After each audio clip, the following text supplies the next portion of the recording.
Good afternoon. I want to begin today with a few words about the heinous killing of 11 Jewish Americans at the Tree of Life Synagogue in Pittsburgh, Pennsylvania on Saturday. As you know, the shooter is in custody and the FBI is on the scene leading the investigation with the support of state and local law enforcement. This atrocity was a chilling act of mass murder, it was an act of hatred, and above all, it was an act of evil. Anti-Semitism is a plague to humanity, and it is responsible for many of the worst horrors in human history. We all have a duty to confront anti-Semitism in all its forms and everywhere and anywhere it appears. The American people reject hatred, bigotry, prejudice, and violence. We are a nation that believes in religious liberty, tolerance, and respect. And we are a people who cherish the dignity of every human life. Today, America grieves for the precious lives that were cruelly stolen. Our hearts ache for every person who lost a loved one. The 11 Jewish Americans who were horribly murdered represented the very best of our nation. They were brothers and sisters who looked out for each other. They were doctors who cared for citizens in need. They were proud grandparents who taught their grandchildren to value faith, family, and country. And they were the religious heart of the Tree of Life community. Our nation mourns the loss of these extraordinary Americans, and we also pray for those who were wounded. Our hearts are with the 4 brave police officers who were shot and injured while trying to stop the attack. We thank God for these officers and for every member of law enforcement who responded swiftly and bravely. In the wake of the attack, we have witnessed Americans of every faith and tradition coming together to mourn with their fellow citizens, to support one another, and to stand in solidarity with America's Jewish community. The President cherishes the American Jewish community for everything it stands for and contributes to our country. He adores Jewish Americans as part of his own family. The President is the grandfather of several Jewish grandchildren. His daughter is a Jewish American, and his son-in-law is a descendant of Holocaust survivors. Tomorrow, the President and First Lady will travel to Pennsylvania to express the support of the American people and grieve with the Pittsburgh community. And with that, I will take your questions. Jonathan. Sir, the President said over the weekend that he could tone up his rhetoric. What does he mean by that? And does he have any concern at all that his words could inspire or provoke troubled people to do awful things?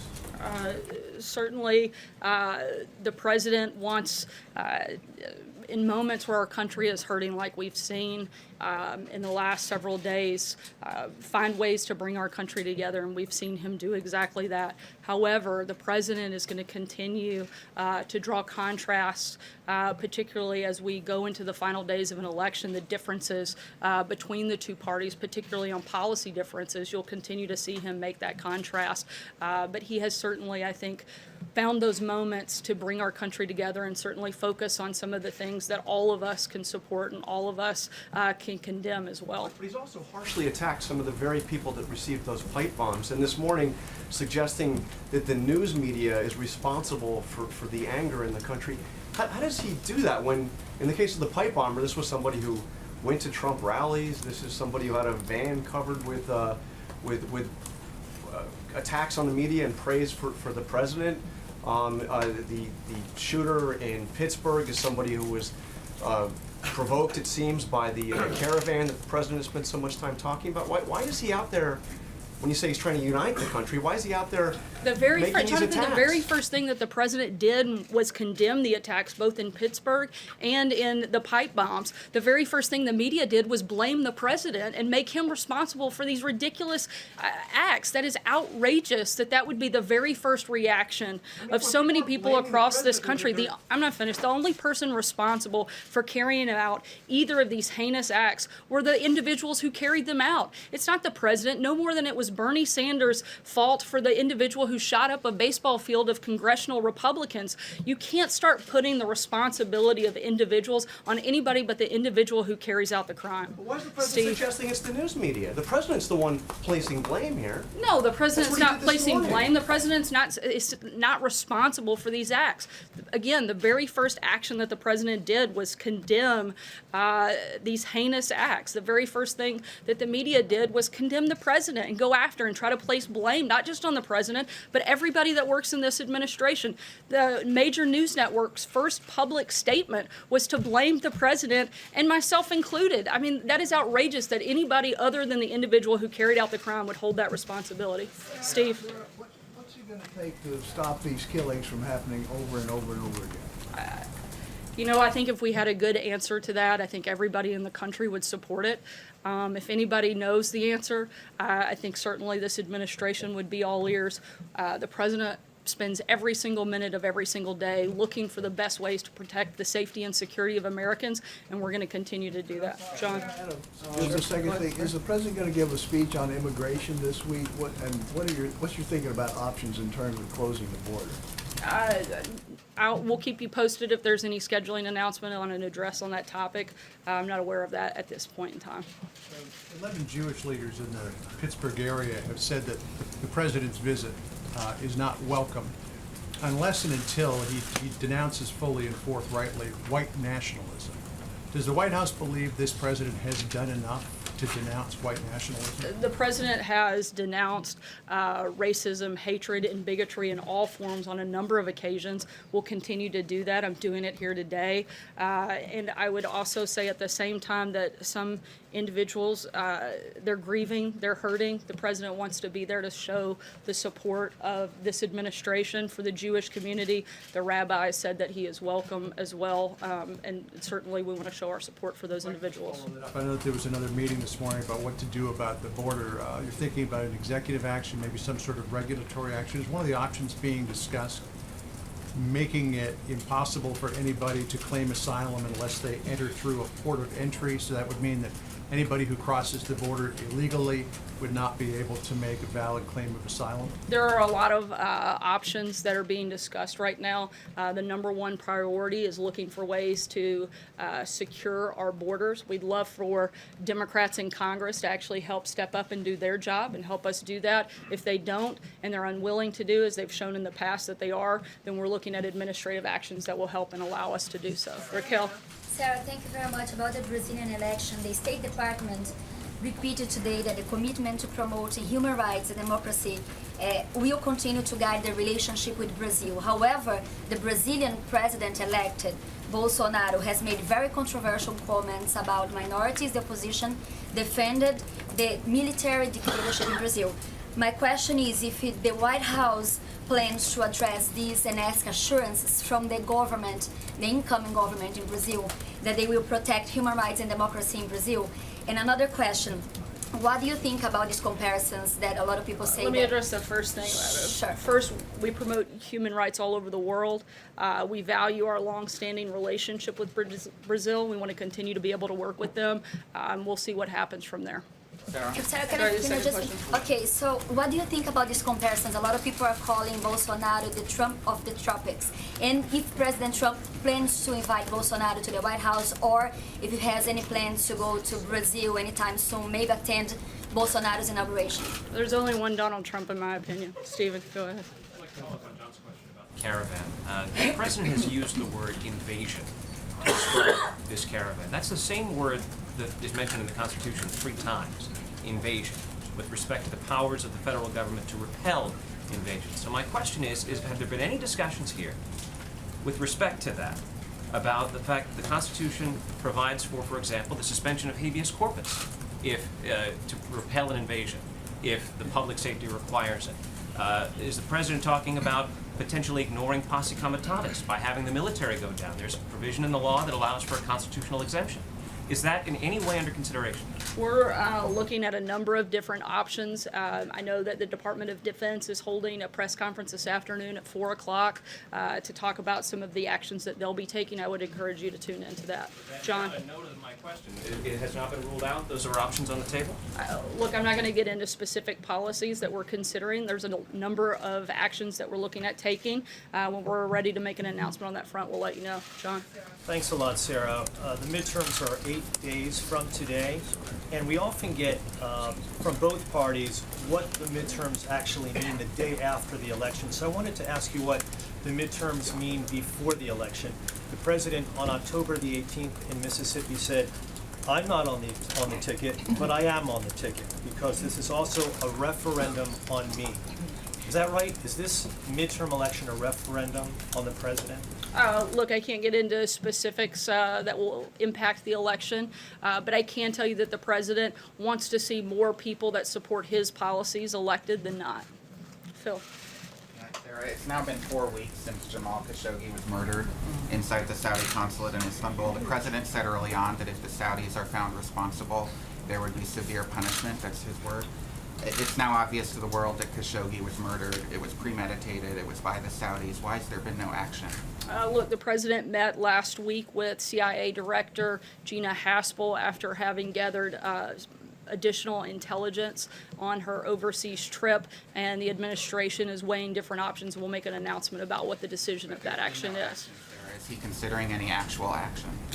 Like I just said, the administration is considering what action we will take moving forward based on that information and the briefing that the president received last week. Jill. I want to go back to the tone question, because the president said he was planning to tone down his rhetoric this week. But at his rallies, since the suspicious packages began being mailed, the president has called out Maxine Waters by name at his rallies. He stood there as his supporters chant "lock her up" in reference to Hillary Clinton, who he continues to call crooked Hillary Clinton. Will the president stop using that kind of language in light of the fact that these individuals were targeted by his attack? The president's going to continue to draw contrast. Let's not forget that these same Democrats have repeatedly attacked the president, whether it was Eric Holder saying kick them when they're down, whether it was Hillary Clinton saying you can't be civil until Democrats have control of Congress, or whether it was Maxine Waters who encouraged her supporters to get up, not just in the president's face, but all administration officials' faces. Those actions are from those Democrats. The president's going to continue to fight back when these individuals not only attack him, but attack members of his administration and supporters of his administration. John? Sorry, go ahead. Follow up on something else. Why does the president feel like it's necessary to send active duty troops to the border when he's already sent National Guardsmen down there who are doing the exact same job as the active duty troops would be able to do? The president's number one job and number one priority is to protect the safety and security of Americans, and he's going to do what he deems necessary in order to do that. For specifics regarding that, I'd encourage you to tune into the press conference this afternoon. John? Thank you, Sarah. Two brief questions. The first, a follow-up about the question on Brazil. Up until a few months ago, you used to give us readouts of the president's calls with world leaders, including congratulatory calls to newly elected leaders, such as President Macron, Chancellor Merkel. Did the president, or does the president plan to make a call to President-elect Bolsonaro? He did, and he spoke with him last night. I actually sent a note to the White House press pool. If you didn't receive that, I'll make sure you do after the briefing's over. Sorry, second question. Sarah, is this, with the election 8 days away, some Republicans, such as Mr. Hugan, the nominee for the Senate in New Jersey, do not mention the president at all, do not invoke his name or image. Others, such as Mr. DeWine, running for governor of Ohio, have him in brochures and pictures. Is the president aware that some candidates run against him, and is this going to enter into his decision where to go in the final days? That's a decision for individual candidates to make. I think the president has an incredible story to tell. He's had a historic first 2 years, a number of successes that I think any Republican running for office should be proud of. Jim. Sir, yeah, I wanted to ask you, David Lappin, who was spokesperson over DHS under General Kelly, Chief of Staff Kelly, a former Marine, worked at the Pentagon, tweeted this morning, I dealt with the news media nearly every day. I know quite a bit about the press and know this. They are not the enemy of the American people. Shouldn't you reserve the term enemy for people who are actually the enemy of the United States rather than journalists? The president's not referencing all media. He's talking about the growing amount of fake news that exists in the country, and the president's calling that out. May I ask a follow-up? Sure. May I ask a follow-up, please? May Go I ahead, ask a follow-up, please? Since you mentioned that, the president said this morning the fake news media, the true enemy of the people, must stop the open and obvious hostility and report the news accurately and fairly. Could you state for the record which outlets that you and the president regard as the enemy of the people? I'm not going to walk through a list, but I think those individuals probably know who they are. Would that include my outlet, which received a bomb I don't think last it's week? necessarily specific to a general, broad generalization of a full outlet at times. I think there's individuals that the president would be referencing. Jordan.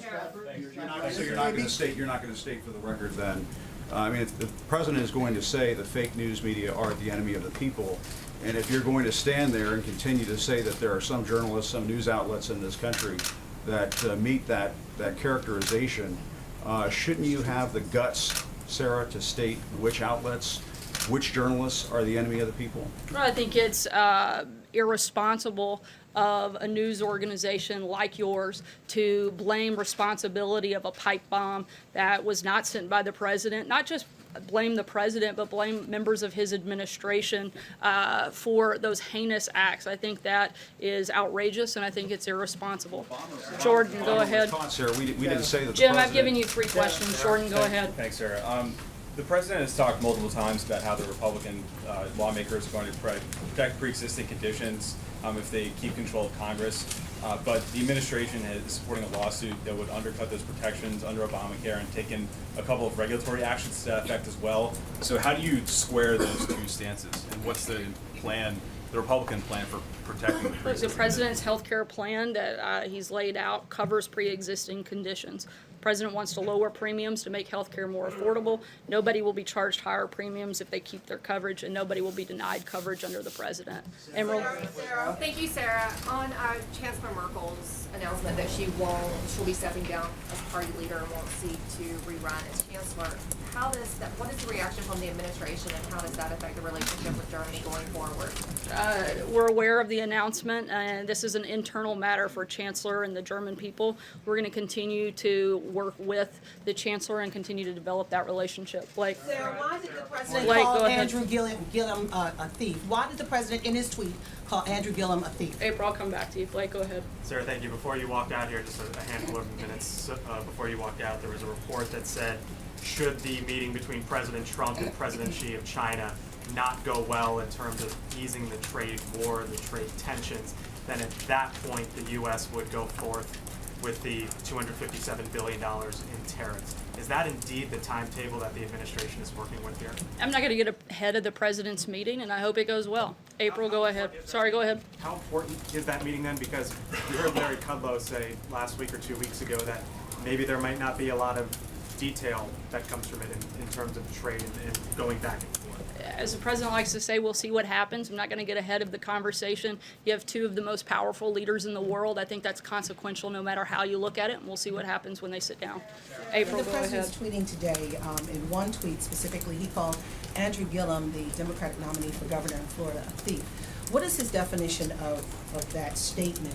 And also I want to ask you about issues of voter suppression. The president's talked about voter fraud. Let me answer your first question. Individuals under FBI investigation, I would refer you to that. I'm not going to get into specifics on that matter because it involves 2 candidates running for office, and I'm not going to impact that due to the Hatch Act. I'll leave that to the president to make those types of statements. And your second question. Yes, second question. The president talks about voter fraud at a time when there are allegations and proof of voter suppression taking place in the state of Georgia, where Stacey Abrams is ahead of the Republican contender, and also in North Dakota, where Native Americans who don't have a street address but have a P.O. box if they live on reservations, they're not able to vote. So what's going on with that? Is the president talking about that? Is he working on that Certainly, issue? we don't support any type of voter suppression. What we do support is voter integrity.